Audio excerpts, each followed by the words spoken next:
Да, добро дојдовте назад, утринска програма Добро утро секое утро. Се грижиме за сите оние што се погодени од коронавирусот, а во ова време невреме посебно за загрижените мајки, за нивните новороденчиња и секако за родилките. Токму за оваа тема ќе позборуваме со доктор Душко Фидановски од Аџибадем Систина. Добро утро и за вас, докторе. Добро утро до вас и до сите што не слушаат во овој момент. Да. Грижа за новороденчињата и мајките во време на коронавирусите, како да се заштитат бремените жени за старт?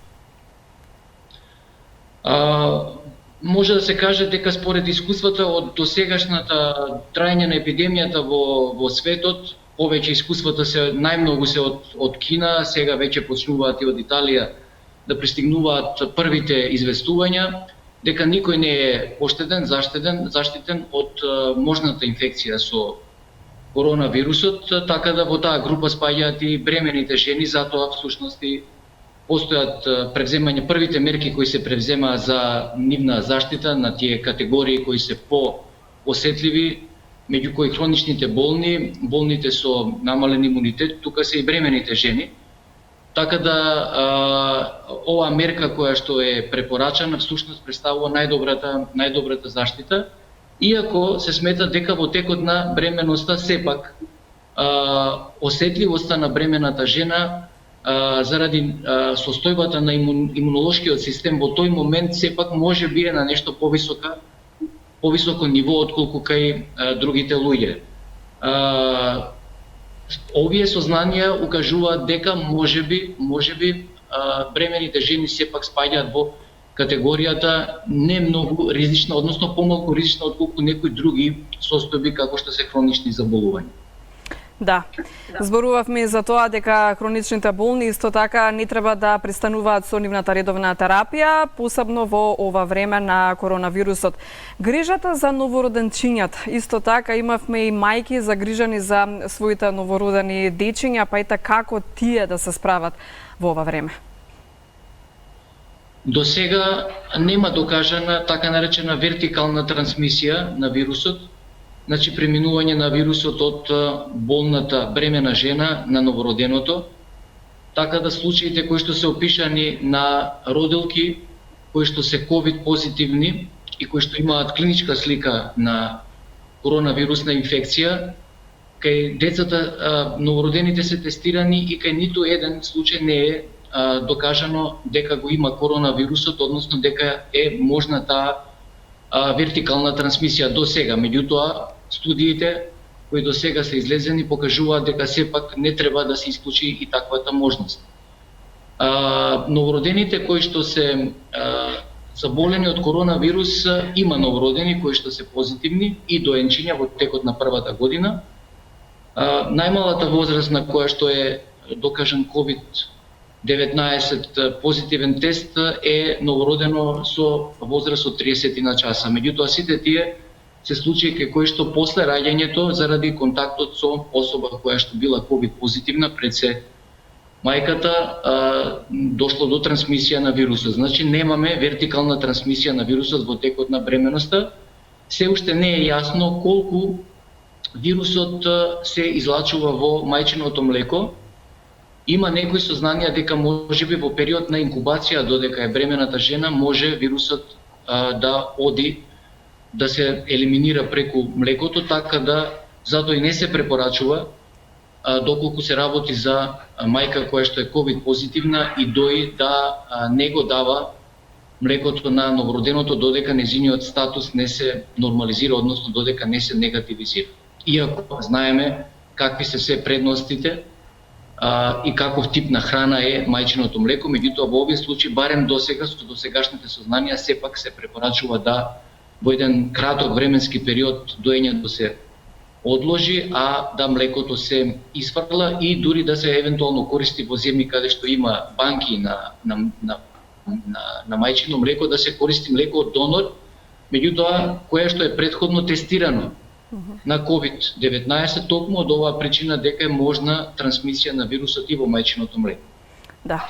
Ете, затоа што имавме постојано прашање и недоумици во однос баш за ова прашање, дали во време на коронавируса, посебно веќе кои родиле, дали мајчиното млеко се состои или самиот коронавирус, ете веќе ни одговоривте дека да го одложат доењето, барем додека не се излечат од коронавирусот. А какви компликации може да предизвика вирусот и кои деца се најизложени на поголем ризик?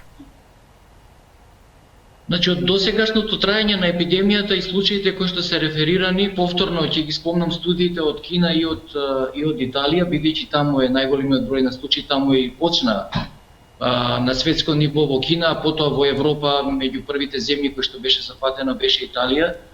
Значи, реферираат една од карактеристиките на ова заболување е дека помал број на случаи на коронавирус се детектирани кај од детската популација.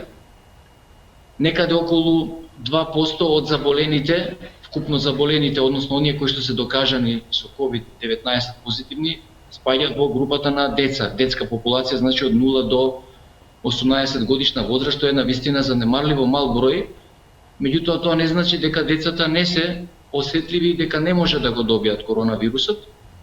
Втората работа е дека клиничката слика кај во детската популација над 90% случаи, значи 95% на случаи се асимптоматски, со многу блага клиничка слика на некоја лесна настинка или со умерена клиничка слика. Значи некаде околу 2 до 3%, зборувам за детската популација, до 5% се тешки критични болни, за разлика од возрастните каде критично болни и тешко болни се некаде околу 18%.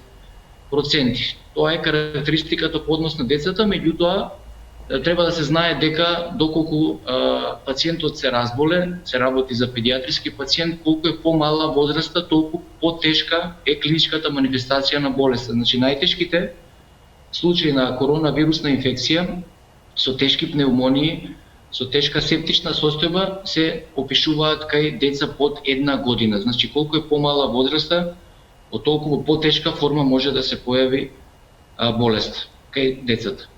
Да, ова значи, докторе... Што е обратно од колку кај возрастните. Знаеме дека најтешко болните и тие кои што имаат највисока смртност се пациенти над 70 и 80 годишна возраст. Да. Тоа значи, според кажаното ваше мислење стручно, дека бебињата се најризични всушност или за туку што родените деца исто така спаѓаат во ризична категорија? Како тие да се заштитат? Најризични, бидејќи доколку кај нив, ако се појави болеста, може да се манифестира во потешка форма отколку кај поголемите деца. Колку е детето поголемо, заболувањето, според извештаите што ги имаме до сега, според сознанијата што до сега ги имаме, значи како се зголемува возраста на детето, така бројот на случаите кои што се критични и тешко болни е помал. Да, ете за повозрастните дечиња, како тие да се заштитат? Можеби со добар имунитет ќе се заштитат од останатите вируси, а и нели овој сегашниот коронавирус? Па изложеноста, зошто помал процент на случаи има кај децата, има многу различни теории од тоа дека се помалку изложени на патување, на контакти и на комуникација отколку возрастните, па преку сознанијата дека можеби рецепторот кој го прифаќа коронавирусот во организмот, тоа се така наречените AC2 рецептори, се помалку матурни, односно неразвиени во детската возраст и затоа вирусот помалку се зафаќа од детскиот организам.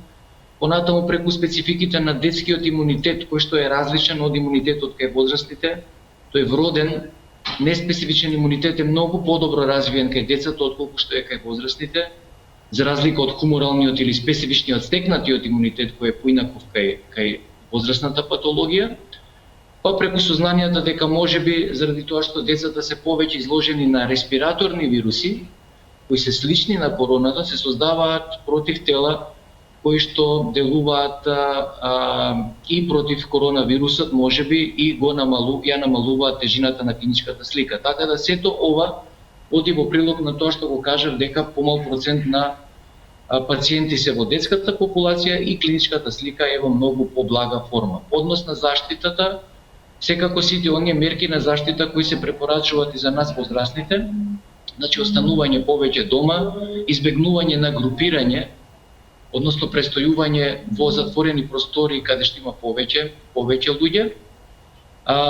Одржување на хигиената е многу битна, бидејќи посебно децата, помалите деца, кои што не можат да носат маска, кај нив особено е многу битна хигиената на оралната празнина, значи редовно миење на зъбите е особено битно во детската популација, стекнување на навиките дури од најмалата возраст, овдека сега доаѓа до израз тоа во овој период на епидемијата. Миењето на рацете според препораките кои што се дадени и особено обрнување на големо внимание на редовното чистење во домашни услови и миење на играчките со кои што децата стапуваат во контакт со користење дури на дезинфициенци кои се на база на алкохол или на хлорхексидин. По однос на исхраната, секако е битна многу исхраната. Тоа е една балансирана исхрана која препорачува секој педијатар, кој посебно треба да се обрне внимание сега во овој период и за возрастните, па посебно за децата. Примањето на витаминската терапија, било кој мултивитамински препарат и особено битен, кој што многу често се спомнуваше и порано, меѓутоа сега повторно се враќа на голема врата употребата на Д-витаминот, кој што има огромна улога во создавањето на имунитетот и на неспецифичниот, меѓутоа и на специфичниот имунитет, така да доколку се препораките за користење на Д-витамин за децата над година дена во текот на само во зимските месеци, сега, посебно кога се насила овие мерки за изолација и за седење дома и неизложеност на надворешна средина, да тој период зимски се продолжи, барем додека че употребата на Д-витаминот, профилаксата со Д-витамин да се продолжи можеби за уште еден месец, два повеќе од колку што е тоа вообичаено препорачливо. Така да улогата негова е навистина многу битна и уште нешто би напомнал, во текот посебно на првите месеци или во првата година примање на сите задолжителни вакцини, не одложување на вакцините кои што се препорачани, одложувањето на процесот на имунизација може да дојде во предвид само за школските деца, меѓутоа за децата кои што не се школски, посебно за децата во текот на првата година, давам апел до родителите редовно да ги однесат да ги вакцинираат во амбулантите каде што е тоа предвидено. Посебно можеби секако информациите се дојдени и до јавноста, поврзаноста на создавањето на имунитетот против коронавирусот и БСЖ вакцината против туберкулоза, која што е задолжителна кај нас, посебно обрнување внимание на оваа вакцина, бидејќи излегуваат се повеќе студии со знанија дека давањето на БСЖ вакцината го подигнува имунитетот не само против туберкулозата, него и против други вирусни инфекции, меѓу кои можеби и према короната, односно COVID-19. Да, и уште едно прашање за вас, докторе, како за крај на овој денешен наш разговор. Еден убав совет до сите оние бремени жени, затоа што ја имаат една од најубавите улоги во животот пред нив е да станат мајки, нели? Уште една грижа за нив, затоа што навистина се загрижани за своето и за здравјето на своето новороденче, па еден убав стручен совет, што тие треба да направат? Што посебно за нив како грижа и како совет? Само да ги почитуваат препораките кои што се веќе дадени од здравствените работници, од Министерството за здравство, од Институтот за јавно здравје и од другите релевантни институции во нашата земја. Придржување само и нема да има никаков проблем. Треба да бидат смирени, опуштени, бидејќи ги очекува нешто, еден од најубавите моменти во животот, а тоа е добивањето на детето. За сега, значи, некој голем ризик, доколку се почитуваат препораките, навистина нема за бремените жени. Доколку и се случи такво нешто, постојат начини, постојат решенија и овој податок што го кажав дека не треба да бидат загрижени и доколку се случи најцрното сценарио да речеме го добијат вирусот, до сега барем нема докажан случај на вертикална трансмисија, односно на пренесување на вирусот на новороденото.